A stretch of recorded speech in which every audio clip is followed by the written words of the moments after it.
Assalamualaikum warahmatullahi wabarakatuh. Selamat datang kembali di channel Rio Hotspot.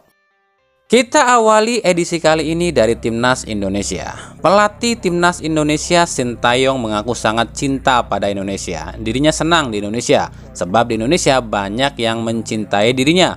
Bahkan dibanding di negaranya Korea, justru di Indonesia lebih banyak yang mencintainya.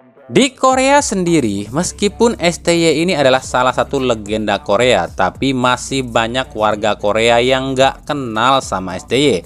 Tapi ketika di Indonesia, kemanapun dirinya berjalan, dirinya selalu disapa oleh warga Indonesia dan tahu siapa dirinya. STY mengatakan ini sama yang dirasakan oleh Gus Hiding ketika melatih Korea Selatan. Saat itu Hiding justru lebih dikenal warga Korea dibanding para pemain Korea Selatan itu sendiri. STY mengaku andai saja di dalam tubuh federasi semuanya seperti warga Indonesia, dirinya siap di timnas sampai kapanpun. Tapi sayang, banyaknya pihak yang tak suka dirinya ada di timnas membuat STY ini ragu untuk terus berada di timnas. Ya udahlah, kalau emang di federasi nggak suka situ latih timnas, latih klub aja coach.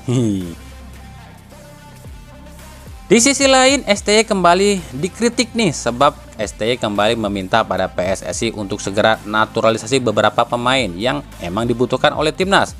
Ada alasan kenapa STY ini meminta pemain dinaturalisasi lagi. STY mengaku meminta pemain naturalisasi ini bukan karena nggak menghargai para pemain lokal, tapi menurut STY ada kelemahan pemain Indonesia yang nggak bisa dilepaskan oleh para pemain lokal ini.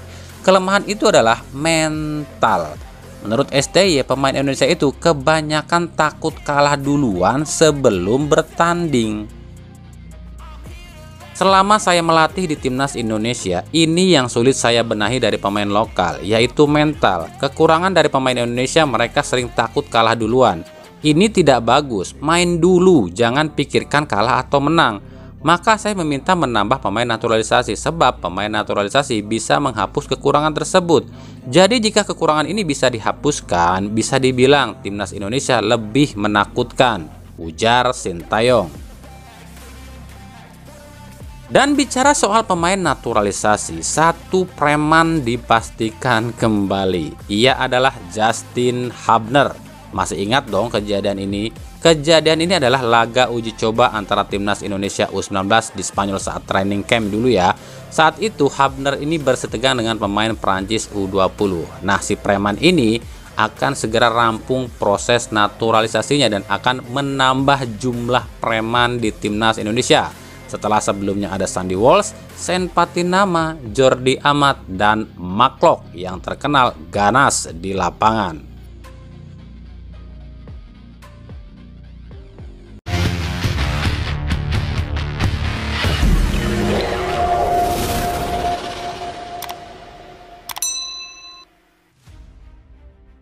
Piala Dunia U17 tinggal hitungan hari. 10 November 2023 atau tepatnya pada Hari Pahlawan, adik-adik Timnas U17 ini akan lakoni laga perdana lawan Timnas peringkat 36 dunia Ekuador.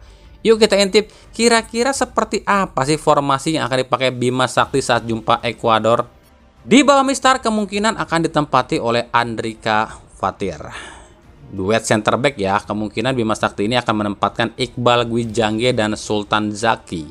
Sementara back kiri kemungkinan akan ditempati oleh Habil Akbar. Dan back kanan kemungkinan ya akan ditempati oleh Welber Jardim.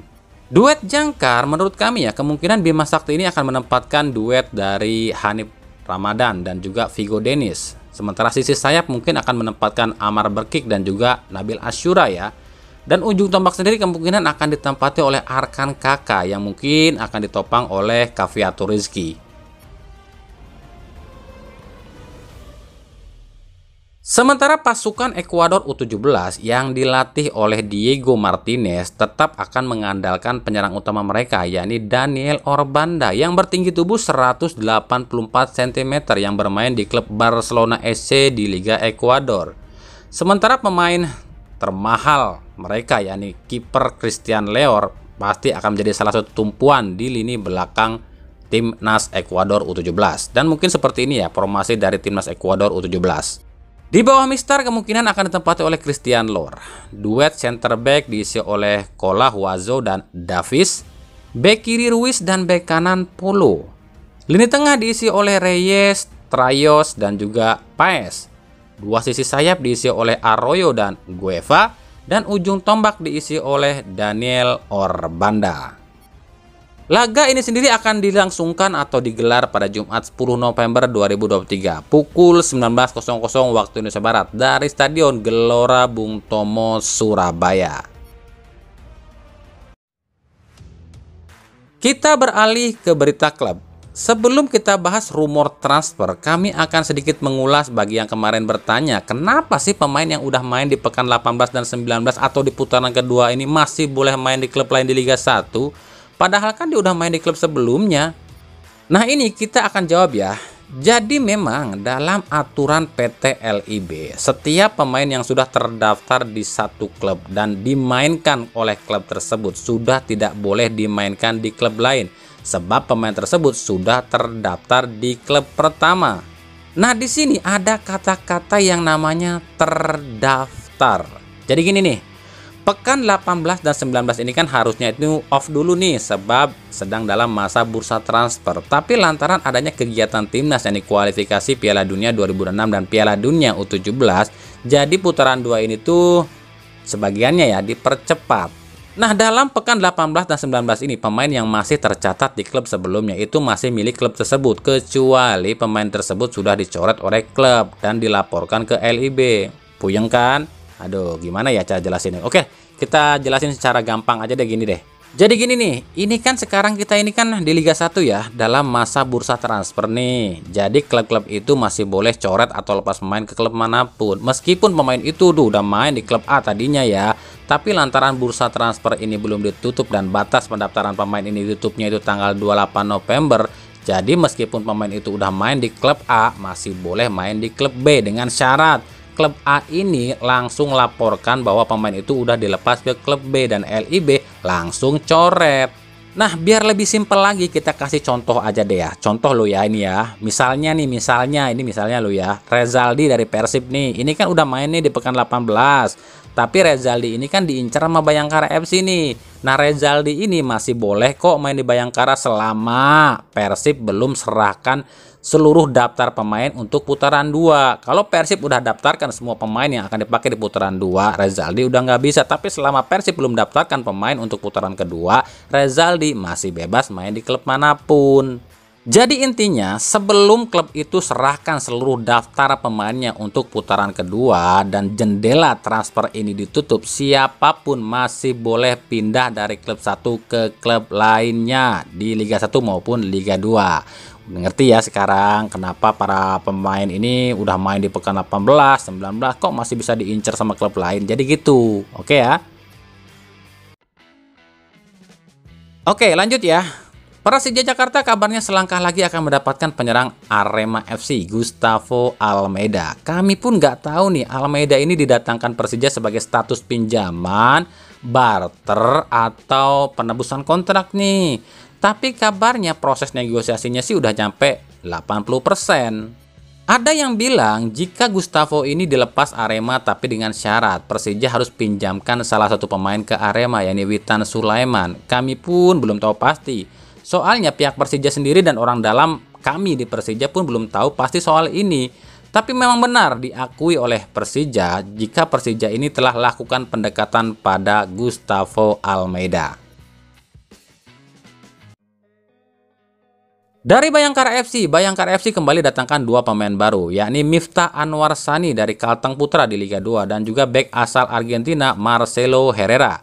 Gomez rupanya ingin benar-benar merombak skuad Bayangkara sebab dalam debutnya Gomez ini gagal hadirkan kemenangan bagi Bayangkara FC. Jadi bisa dipastikan di putaran 2 ini Bayangkara akan banyak kedatangan pemain baru baik sebagai pembelian maupun pinjaman. Persebaya Surabaya kedatangan dua pemain baru lagi dan dua-duanya lokal, yakni Chandra Waskito ex pemain Persita yang tanpa klub dan pemain yang baru aja ngundurin diri dari Arema, yakni Michael Tata. Dua pemain ini kabarnya lolos dalam seleksi. Nah, jika Tata masuk ke Persebaya, otomatis Tata ini akan mengisi slot kiri pertahanan Persebaya yang memang ditinggalkan oleh Salman Al-Farid yang dipinjamkan ke tim Liga 2. Sementara untuk Chandra Waskito udah jelas ya, dia ini untuk menggantikan posisi Alwi Slamet yang hengkang ke Malut United. Untuk pemain asing sendiri, Persebaya ini udah komplit ya. Ada Dusan, ada Bruno, ada So, Song, dan yang terbaru ada Ian Victor. Dan satu lagi pengganti Paulo Victor yang kemungkinan dia adalah Paulo Henrique.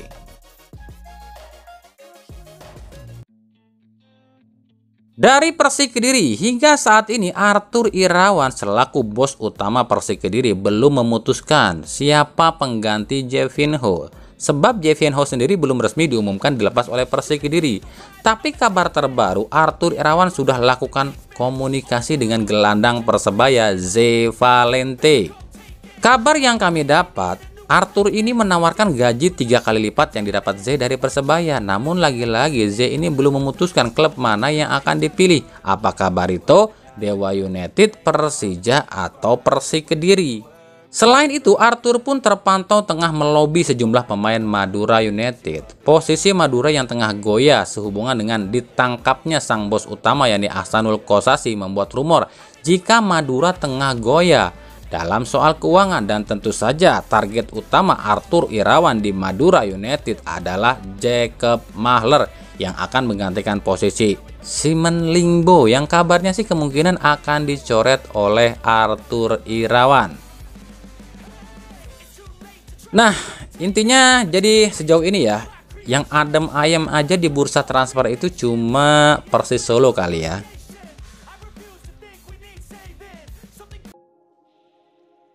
Dari Persib Bandung dipastikan tak bisa memulangkan bek kanannya yang dipinjamkan ke Dewa United, Hen Herdiana.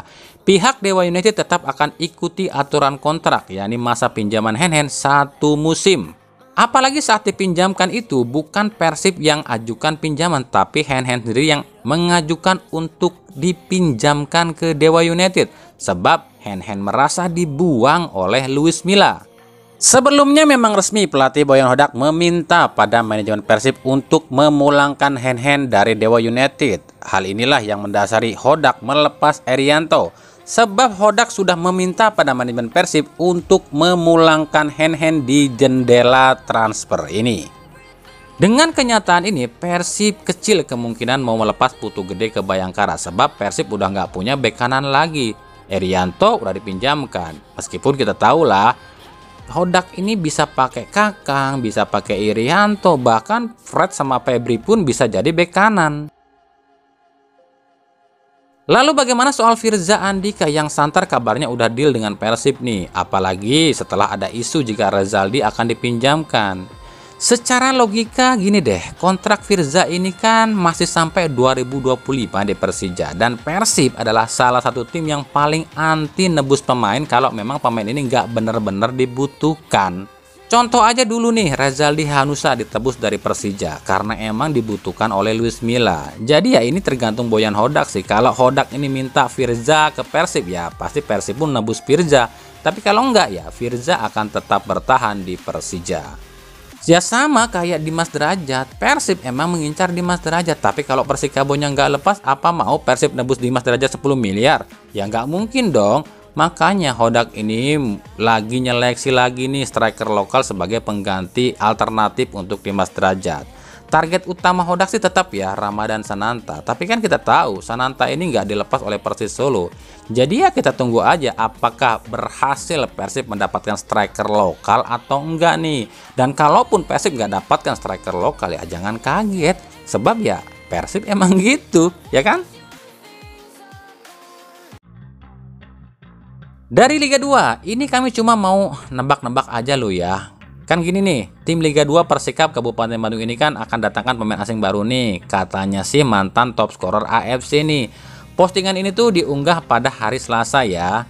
Ya kalau saat berita ini diturunkan ternyata udah diumumkan ya harap maklum. Tapi saat berita ini dibuat, kami sendiri menebak pemain tersebut adalah Sheila Sekou.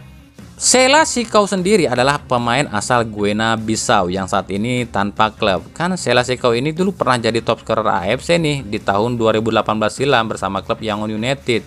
Ya, kalau salah ya harap maklum ya.